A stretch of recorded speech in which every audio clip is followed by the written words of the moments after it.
Wanted to start this off saying no books were harmed in the making of this film. We are still intact, no burns, no nothing like that. It's here. I wouldn't do that because instead of burning a book, even though that's kind of how I feel right now at the moment, I would rather pass it along. But you guys already know from the thumbnail and title of this video how I feel about this book. This intro was not supposed to be this, so this is me in the future having read this book, obviously. And this vlog was initially going to be me reading The Housemaid, then The Housemaid Secret, and then the new book when it came out, the third book, and I was so excited about this.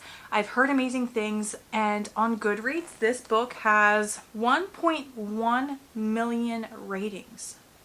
And of those ratings, ready? Are you ready for this? There are 584,000 5-star reviews.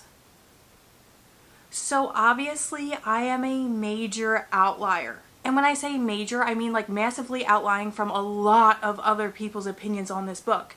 So if you're watching this video and I upset you because you really enjoyed this book, I want to apologize in advance. As you guys know, reading is very, very, very subjective, and this book was just not for me.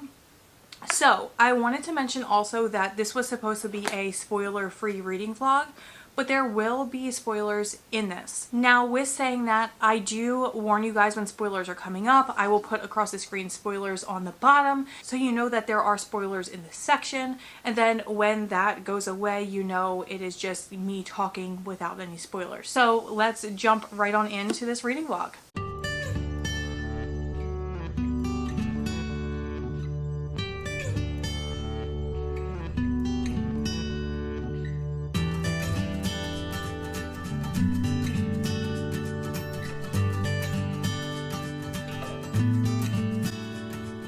Alrighty guys, it is 5 a.m. I have not had my coffee yet, so you're gonna be able to tell. But I wanted to give you my first thoughts and opinions on The Housemaid.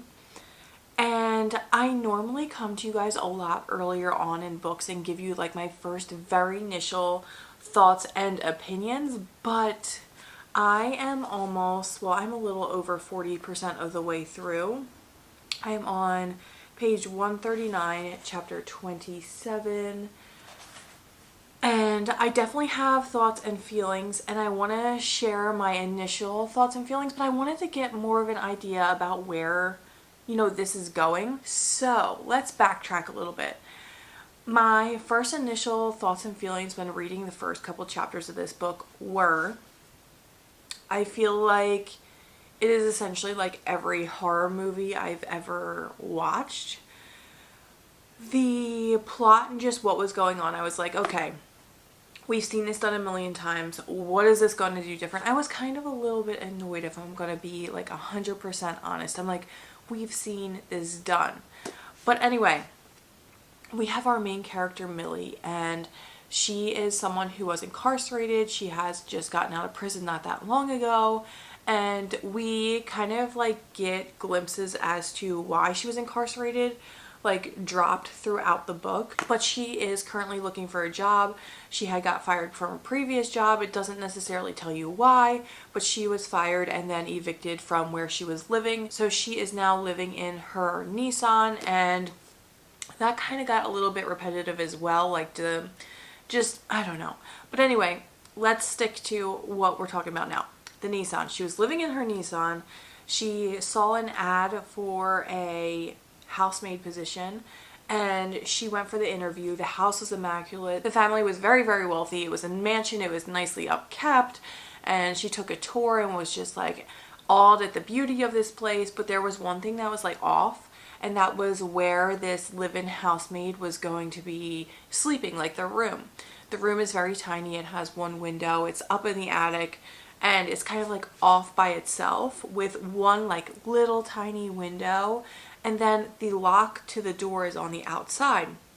So she was like a little thrown off by that, but she was like, you know what, it is what it is. It's like a desperation thing for Millie. Like she wanted somewhere to sleep, wanted somewhere to stay, and you know, your basic needs need to be met, and hers are not being met. Living in her Nissan, having to go to rest stops to shower and eat, and just try to do all of her daily living tasks in living in a car was just not cutting it, obviously.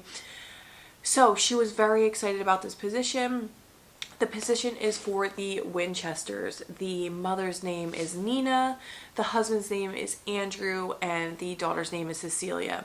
Now, she does get to meet Cecilia when she goes for the interview, and that was also a red flag to her. She's like, this girl looks like she has a chance to essentially, kill me in my sleep. And I'm just like, another red flag there. And then it was just, she got just different vibes, and the vibes were just a little bit off. But then she ends up not getting a call from the Winchester family to be their housemaid, and she was very disappointed because she was like, I could have used that position. But she does end up getting a call back, I think it was like a week later, and Nina says, Millie, we're going to offer you the job. When would you be able to start? As soon as possible is best for us. Let us know when you're able to start. And Millie is able to start, obviously, very, very soon. So when she goes back to this mansion to start, it is just completely different from when she went for the interview. The first encounter with someone there is a landscaper named Enzo, and this encounter, I'm not going to spoil it. You guys know I don't like to give spoilers, but this encounter was just like a solidifying the fact that, something is off here. And then Millie went into the house, and then all these red flags were blaring at her. And it was just like, okay, Millie, like, time to leave, like, let's go. Like, but now she's desperate. She's desperate for a job. She's desperate to make money. She's desperate not to live in her car. And I understand that, but there are just so many red flags that, like, it's just alarming. But that is kind of why I say this is something we've seen in so many horror movies. And I was just like, okay, well, this better have, like, a better plot development. It better have a, like, really good ending to, just have this beginning that is just repeated so often. So, I'm getting further into the book, and it is intriguing. I do have to say that. I do also have to say, you can read a Freida McFadden book so fast. Now, is this necessarily fast-paced? I'm having a hard time saying if it's fast-paced or not. I am reading it very fast, and I am somewhat intrigued, but I'm also very, very annoyed at what's going on. So as we get further into the book, Millie is still not being treated properly. She's not being treated fair. She's having, like, things said about her while she's standing right there that are just very disrespectful. And I understand that too, because you will see that Nina does have issues herself. Now, there are also times where it's like she's being told something, and then what she's being told is, like, completely inaccurate, and then she ends up getting blamed for it, and it's just so frustrating to see. But I kind of have a feeling I know where this book is going to go, and a lot of you have said that this was like a 5-star ending for you, so I'm hoping that I am just, like, completely off base with this one. I am hoping it's a 5 out of 5 ending for me, and I'm hoping I don't know where this is going. But I have a feeling, I have a couple of different predictions as to where this is going. And I am hoping I am completely wrong. But I also wanted to let you know exactly where I am now. And those who have read the book are going to know exactly what I'm talking about. I am at the part where there's a Broadway play going on. And the play had just happened. So for those who have read the book, you know what I'm talking about. And I'm just like, Millie already knows, like, things go off the handle. Like, we've seen scenes where things just, like, are like, okay, this is just absolutely absurd, but, like, then we go here, and it's like, really, if you thought you were in danger before. So I don't know. I am frustrated. I do still find it intriguing because, like I said, I am intrigued to see where this goes, where this all ends up going in the end. It does tell you in the beginning that someone was killed in the attic, so I'm like, I have a feeling I know who it is, but I could be completely off base here.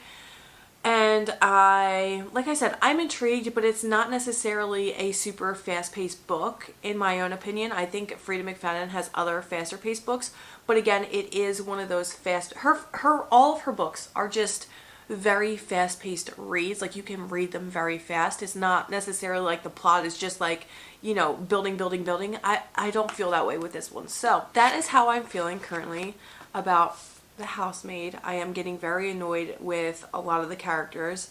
I do feel bad for Millie, but I'm also like, Millie, what in the world are you doing? What are you doing? So there's that. That is how I'm feeling.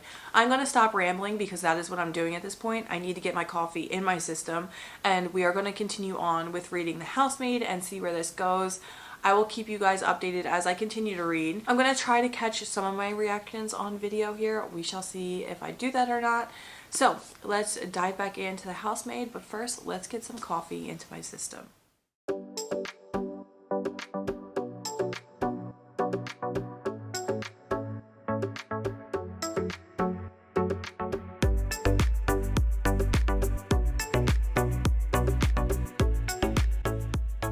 Alrighty guys, so I just got Grace up, so if you can hear her, she's like literally right here. But I have to say, I am really hoping that the plot twist is not what I predicted, because right now it's seeming to confirm even more that I know exactly where this book is going. And I'm really just disappointed about it. I feel like this was really obvious, and while it may not have been obvious for a lot of people, I feel like I got it right from the start, and it was just...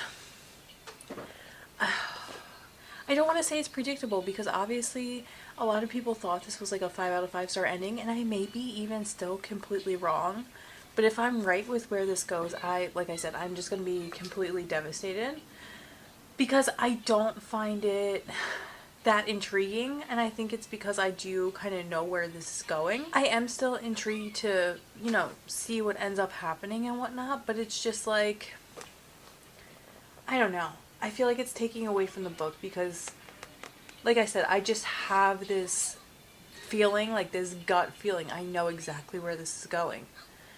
And I spent a lot of time reading this, and it's going to be just underwhelming. I have a feeling. Again, I could be completely wrong. But I don't know, guys. I don't know. I'm going to be so upset. But let's keep reading. Alrighty, guys. So as you can see, the baby is up. So I have stopped reading. I am currently page 175, chapter 34. Let's see if I can show you guys. That is where I'm at. I have a feeling I know what's going to go on here, and that I've been right the whole time on my first prediction of what exactly is going on here.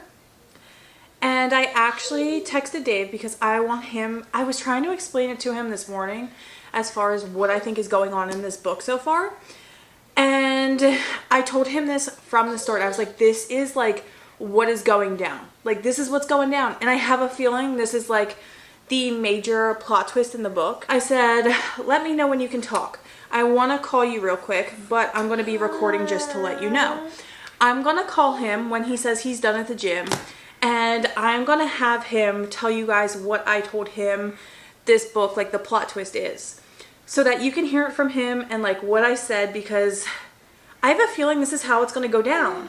And if it's going down like this, I'm so disappointed. And I wanted to tell you guys, when I call him, I'm going to put spoilers on the screen, like, because there will be spoilers in it, obviously, just to let you guys know that there are possible spoilers there, and for anyone who has not read the book to skip over that part. But I have a great idea as to what's going on here, and it is very similar to another book. I'm going to wait until Dave says it's okay to call, he's done at the gym, and then we're going to let Dave say what I said this morning. And we'll end up seeing if I'm right or completely off base. But I can't wait for you guys to hear what I said to Dave and, you know, figure out if I am right or wrong together as we continue on with the book. Alrighty guys, so I had a missed call from Dave. Let's call him back and have him tell you what I thought about this plot twist. So, let's give him a quick call. Hello? Hello. What's going on? So I'm recording right now, but I wanted to call you because I want you to say what I thought the plot twist of this book was going to be.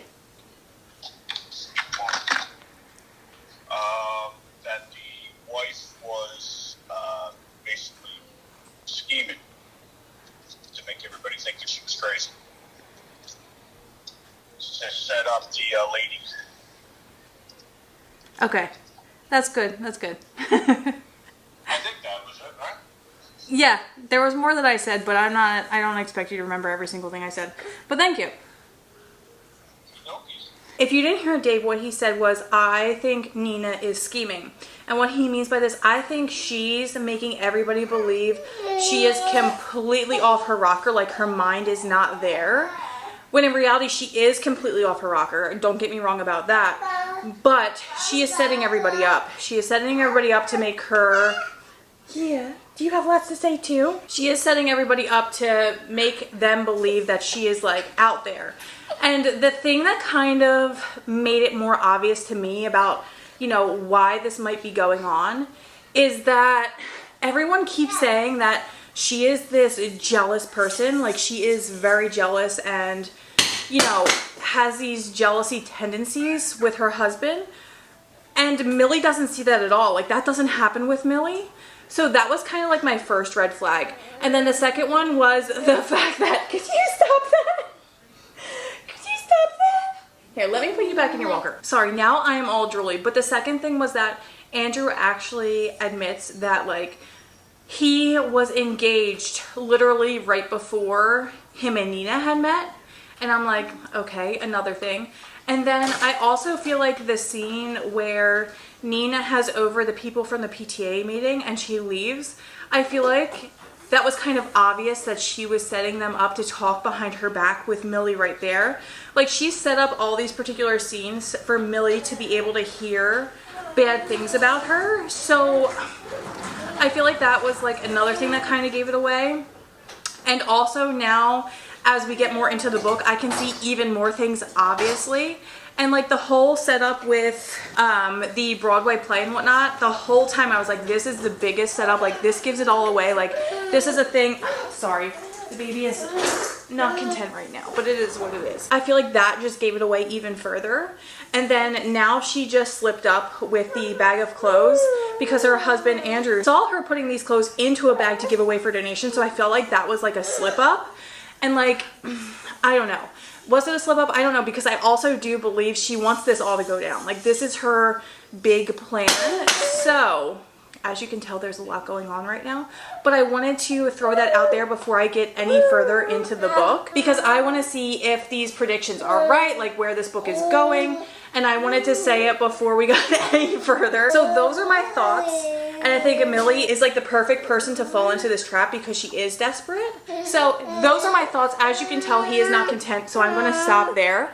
But that is kind of why I came up with what I was thinking where this plot twist was going. Hopefully I am wrong. I am praying that something else is going down. But those are my thoughts and where I came up with what I'm thinking. There are many other things, but as you can tell, he is not very content.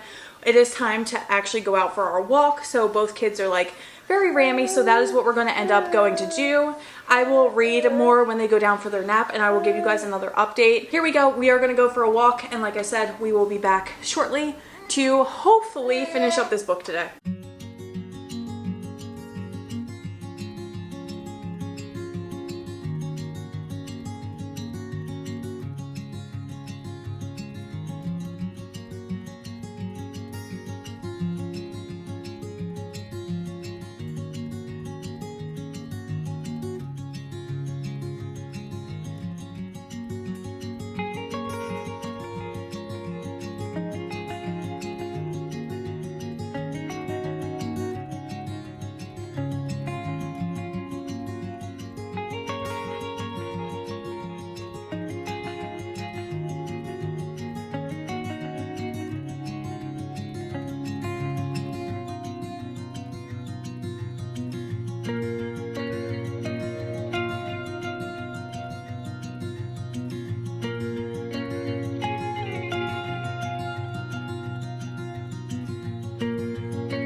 Alrighty guys, so I'm going to come to you and this is going to be kind of like spoiler-ish. So I'm going to put spoilers on the screen in text, and when that text disappears, that's when I'm going to be stopping talking about spoilery-ish topics. So I'm going to be talking spoilers in 3, 2, 1. I am finding inconsistencies in this book. And I don't know if it's just me and I'm overthinking things, but you know how the lock is on the other side of this door? So Millie asked for a key when she got there because you can lock the door from the outside and she didn't want to get locked in this room, right? But then Millie also goes on to eventually say later on that she wanted to lock the door so people, couldn't go in because, Nina was going through her stuff, but like Nina could just literally unlock the door and go in. So I found that at first and I was like, maybe I'm just like overthinking what's going on here. Another thing that I caught earlier on that I didn't mention that I should have mentioned, it was another inconsistency. And like, so when Millie and Andrew were going to the Broadway show, when they were, messing around and going back to this hotel, Andrew had previously told Millie that Andrew and Nina had not had sex since they went to the fertility doctor. And then later on it says, let me see. I took a picture of it because I was like, this just doesn't make sense. It says, I don't know when the last time he had sex was, but for me, it's been so long. And I'm like, he literally just told you it was before the fertility appointment. So, like, you do know. I don't know. Am I thinking, like, way too hard about this? Did anybody else catch this? Or am I just, like, I don't know. It's kind of throwing me for a loop. But I know how I was right about Nina, like, scheming. Now, I didn't know the things going on with Andrew. But I don't know. I can't say, like, I'm, like, super intrigued because I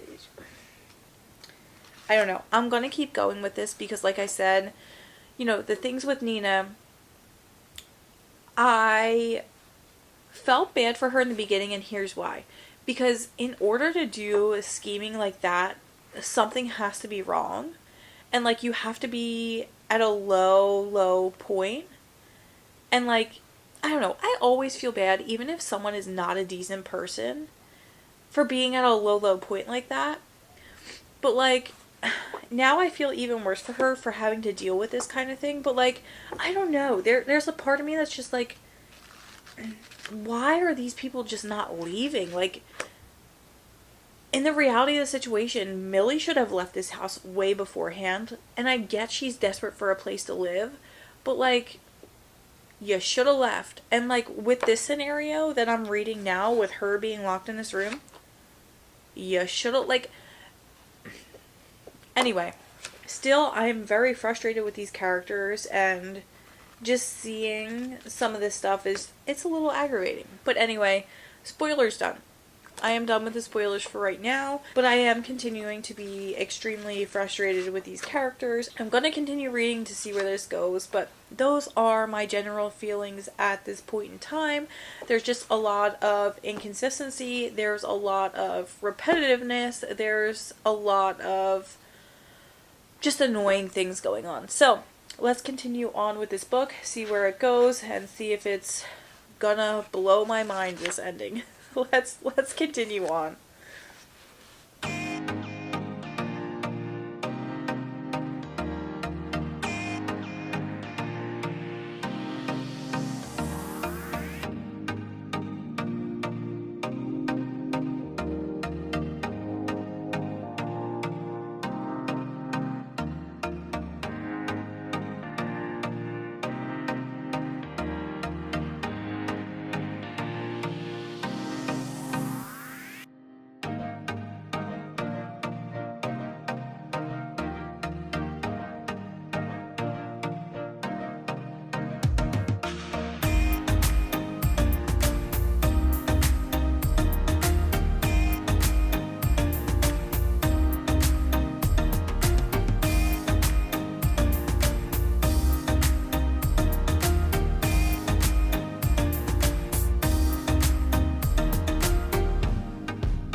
Alrighty guys, so as you could see, I finished off The Housemaid last night.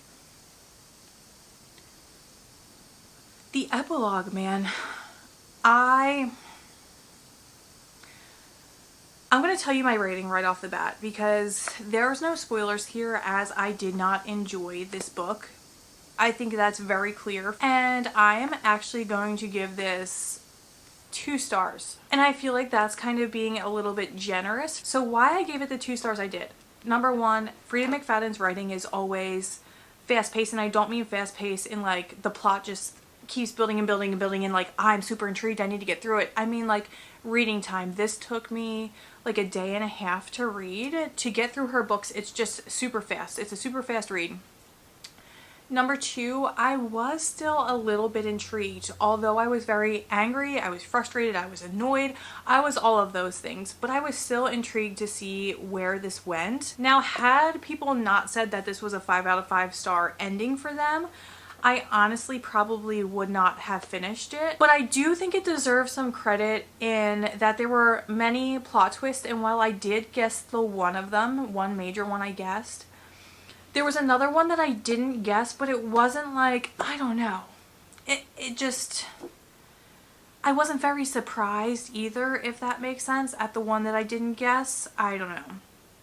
And then there were a lot of things in the end that just did not make sense for me. And I think that's why I'm landing on a 2-star rating, because while I did enjoy it, my emotions about this book are all over the place.